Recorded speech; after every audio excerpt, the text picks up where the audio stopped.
elçiler Bişiğe taş ataydı. Yandırıptı elçini Bayını saklap bakaydı. Eyli şundak bulsa ger Buldu kızını almayın. Yaratmasın dadısı ret kılıptı bu çayını.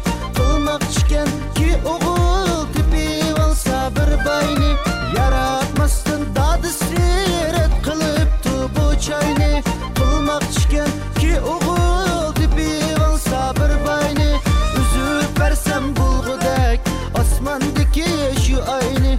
Asmandaki şu aynı.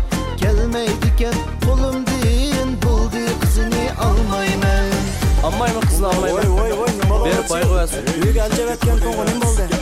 Yerden çıkan saralıkka bu da bämidi. Akamlaşmam bu. Dayım tuğla. Kimgi verdi ki? Bayının balısından bir eltip küyü kutlanmış. Vay, kızı mı adasına gel? Kızını bämisa başkını alamayanlar. Hadi. Kızı alacak dursa.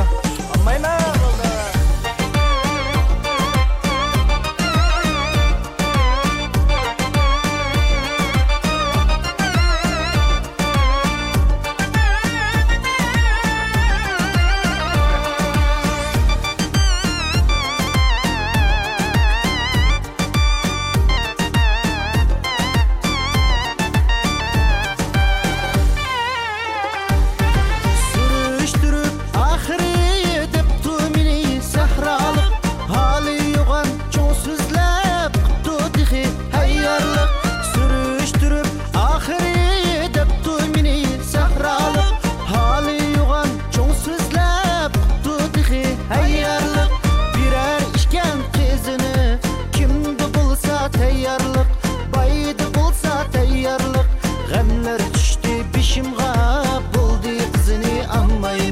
G'amlar tushdi beshimga bo'ldi qizini ammayman.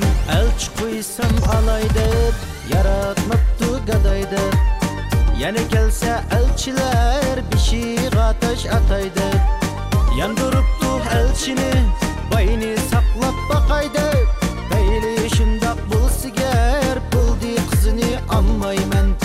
Niyetim